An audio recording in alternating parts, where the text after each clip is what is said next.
Hi, I'm Paul. We're doing Leetcode must-know interview questions. Today's challenge is snakes and ladders.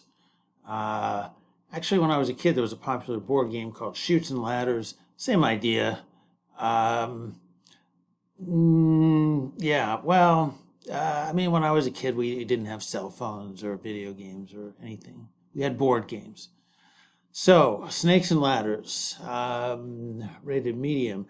You are given an n by n integer matrix board where the cells are labeled from 1 to n squared in a Bootstrapheden style. What does that mean? Uh, well, it means we're going to start in the bottom left and number the cells across 1, 2, 3, 4, 5, 6, but then we're going to go up to the next row 7, and that is going to be in reverse order 8, 9, 10, etc. And so it's going to zigzag up the board. Starting from the bottom left, alternating direction each row. So you start on square 1. In each move, starting from the square, which we will call cur, do the following. Choose a destination square next with a label in the range cur plus 1 to min cur plus 6 and n squared, meaning that it simulates a six-sided die. So from, let's say, square 1, you could go to 2, 3, 4, 5, 6, or 7. Is that right? Yeah. Now, if you landed on 2, you would actually go to 15, but we'll get to that. The reason we have min cur plus 6 and n squared is that for a few of the squares, as you get up here close to the final square, if you were on square 33, for example, you couldn't move 6 spaces. The most you could move is to square 36. You can't move to 33 plus 6. So that's what that means. Okay, if the square that you land on has a snake or ladder, you must move to the destination of that snake or ladder. If you land on the bottom of a ladder, you go up to the top of the ladder. If you land on the head of a snake, you go to the tail of the snake, and the game ends. And if there is no snake or ladder, obviously you just move to the square. The game ends when you reach the square, n squared. Now this example is 6 by 6. It doesn't have to be a 6 by 6 board. Here's a, well, that's interesting. 1, 1, 1, 3. Yeah, okay. The dimensions are going to be anywhere between 2 by 2 and 20 by 20. Okay. Let's see. A board square on row R and column C has a snake or ladder if board at RC is not equal to -1. What does that mean? Let's go down here and take a look. This is a representation of this board. This board. So the input is going to be a two-dimensional n by n matrix. So you can see there's a lot of -1s in there. A -1 just means this is not the bottom of a ladder or the head of a snake. If it were, for example, right here, this is the bottom row. Now the second number in here is 15, which means if you land on this square, 2, you're going to take a ladder up to 15. If we go up a couple of more rows, like right here, 17, this is actually corresponding to square 17. That means if you land there, you're going to go back to square 13. This is square 14. If you land on square 14, you're going to go up to square 35. All right. Squares 1 and n squared are not the starting points of any snake or ladder. You can only take one snake or ladder per dice roll. If the destination of a snake or ladder is the start of another snake or ladder, you do not follow the subsequent snake or ladder. Return the fewest number of dice rolls required to reach n squared. And if it's not possible to reach n squared, then return -1. Okay. So we can treat this as a, we can treat a board as a directed, unweighted graph, where every node or most nodes are going to have 6 outgoing directed edges to the 6 squares that you can reach from that node. Now, again, yeah, as you get close to the end here, there are going to be fewer outgoing edges. But for most of the edges in this example, there will be 6 outgoing edges. And we want to find the shortest path between 2 nodes in a unweighted directed graph. All right, so a breadth first search is a good way of doing that. I'm not going to sketch it out because we'll use a queue for it, but you know, even for a 6x6, there's going to be so much queuing and unqueuing that I can't think of any way to, you know, sketch it out in a reasonable way. So what else? Oh, you know, one thing that's a little tricky about this is the board is labeled with integers, but we've got a matrix. That means we have to have some way to convert these integers into row column positions. So we'll have to write a helper function for that. I suppose another way to do it is you could write a helper function to pre-process the input matrix and to flatten it out into a 1D array. But we're going to go with option 1. And let's see, is there anything else here? No, I don't think so. So let's go ahead and try an implementation. All right. One thing I want to do here is to put in a class variable. We'll call it board size so that we don't have to keep typing board.length over and over. That's not what I want to do.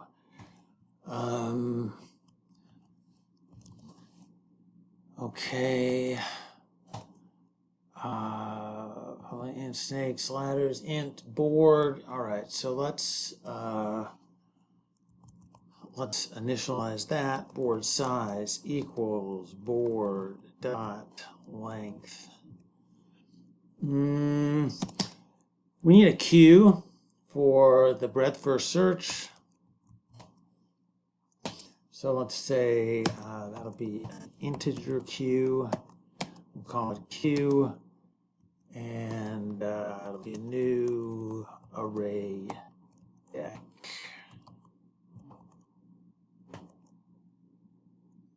All right, queue dot offer. We're gonna initialize the queue with square 1.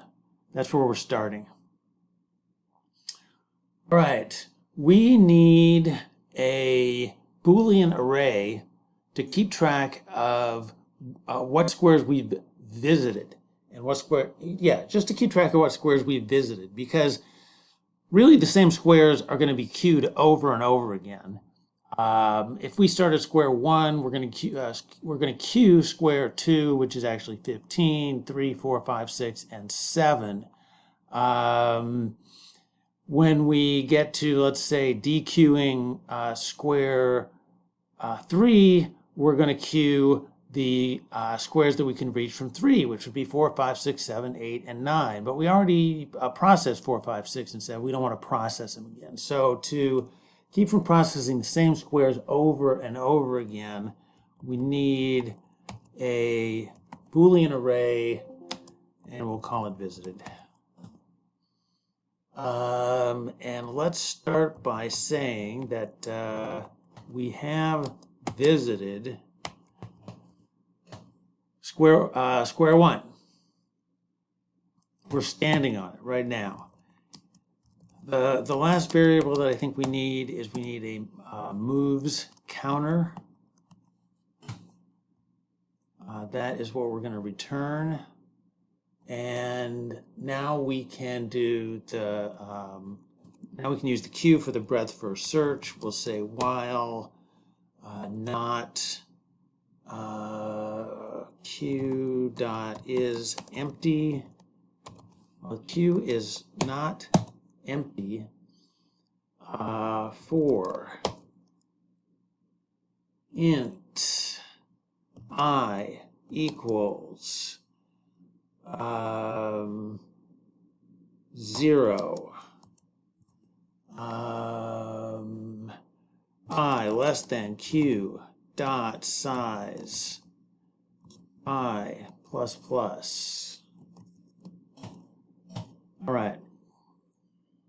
As long as there's something in the queue, we're going to get current node by dequeuing it. By dequeuing it from the queue. All right, so we've got current. One thing that we want to check is, are we done? If current equals board size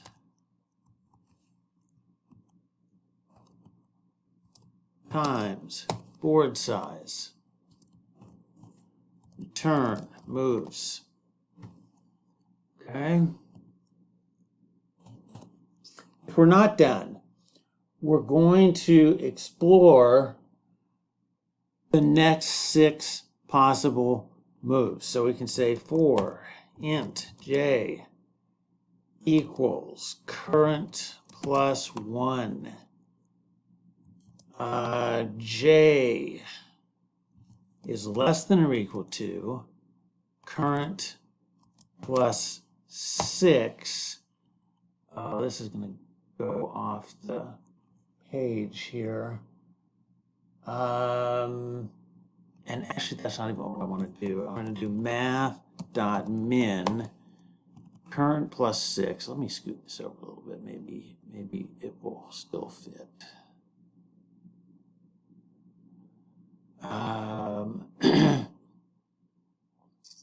Math.min would be current plus 6, and we cannot go greater than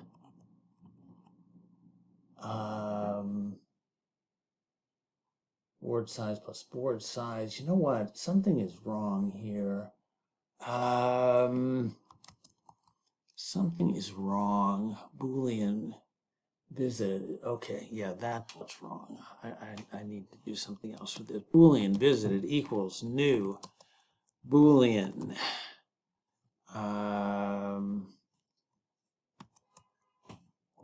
Board size times board size plus 1. Why are we doing that? Well, like in this example, it's 6 by 6, but the numbers are 1 to 36. So we could, continually subtract 1 from all these numbers, but I think it's easier to just say board size times board size plus 1. We'll have a 37 element array, and we'll just ignore index 0. So we'll use the same numbering system 1 to 36 that they're going to use here in the problem. All right, board size has 1. Okay, good. Return moves. Min current plus 6. Okay, and j plus plus. Oh, it still fit. Okay, that's going to wrap here at some point. Well, yeah. I'm out of room. And yeah, I don't like the way that looks. Let's do it like, hey, let's do it like that.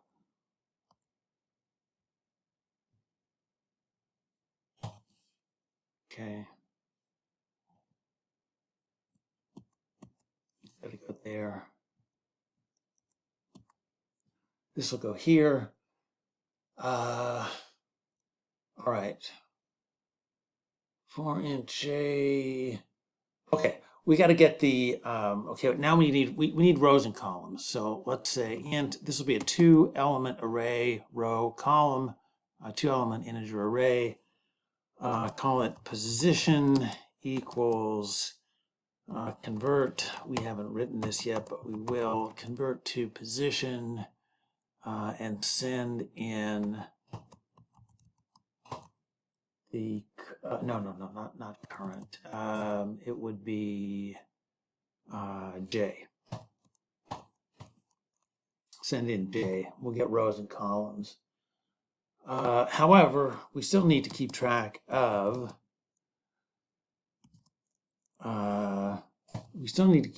J. There's a chance that it's going to change depending on if we hit a snake or a ladder.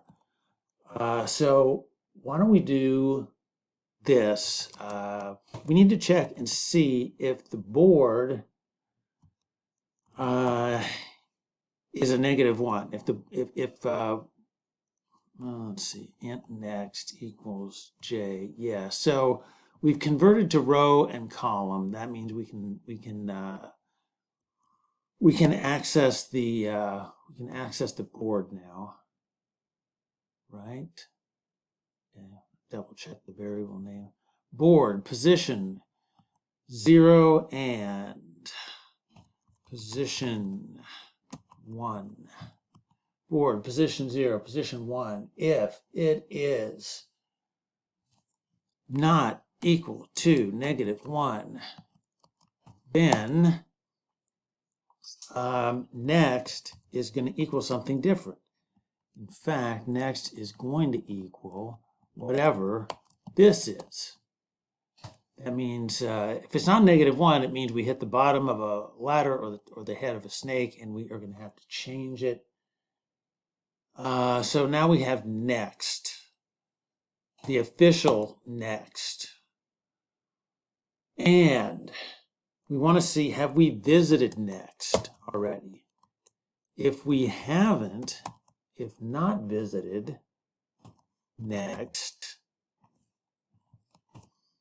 then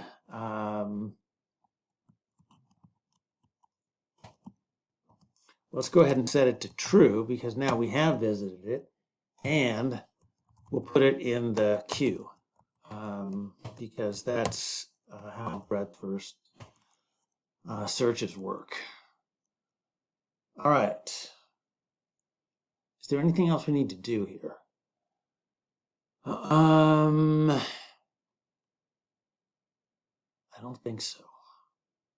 I think if we get to here, that means we've finished one level, so to speak, and we can increment moves.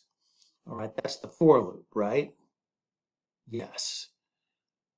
If we get all the way out of the while loop and we still have not reached the end of the board and returned moves, then we are going to have to return -1. It means we failed. All right. This is actually taking a lot of time. We haven't written the convert to position yet. I'm going to go ahead and just write that, and we'll briefly go over it. We'll briefly go over it when we get back. Okay, there's convert to position. We are going to what we're going to pass in is an integer, a square number, and you can go through this and convince yourself that it will work. But I mean, let's take one number here for an example. Let's do number 7. Let's say we pass in 7, and we need to get a row and column for it. The row is actually 0, 1, 2, 3, 4. And the column is 5, should be 4, 5. So we pass this in, square, it's 7. 7 minus 1 is 6, divided by board size is 1. Now, you might say, Well, but it's not in row 1, it's in row 4. That's true, but we do an adjustment on it here, which is to say we're going to convert it to board size because the numbers are upside down. The smaller numbers are on the bottom. We're going to say board size minus row, which is 1, board size minus 1 to account for zero-based indexing. And so we have 6 minus 1, and we are in row 4. Now the column will pass in 7. 7 minus 1 is 6. 6 mod 6 is 0.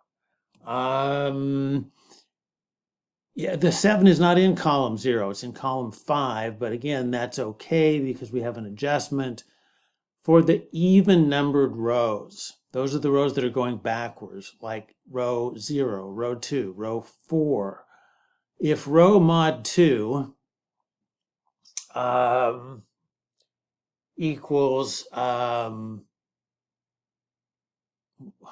wait. Okay, sorry. Yeah, so what's throwing me off here is the row. We don't do the row adjustment until down here. So actually up here, the row is still 1. So 1 mod 2 equals 1, yes. So then we do the column adjustment. Board size 6 minus column 0 minus 1 is 5. So the column becomes 5, and then the row becomes 4, and we are in the right place. I can't think of anything else to do with this. I'm going to try and run it.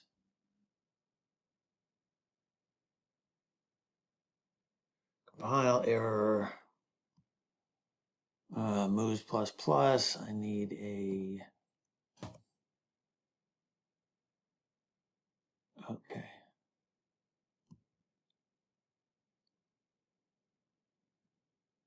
Wrong answer. You know, that happened last time too, and I think I just changed. The only thing I remember changing, and I don't know why it fixed it, but I said instead of going from 0 to queue size, so let's go from queue size to 0, and then decremented it like that. Try that. I have no idea why that makes any difference. I mean, I is not used in the code anywhere.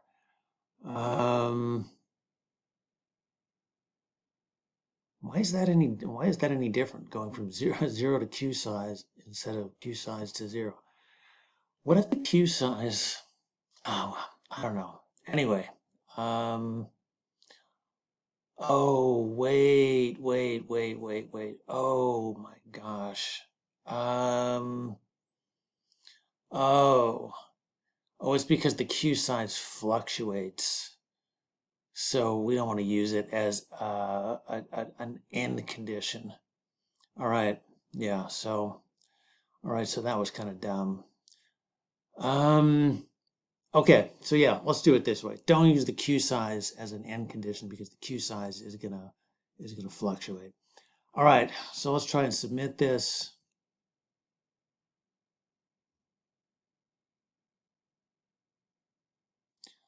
All right.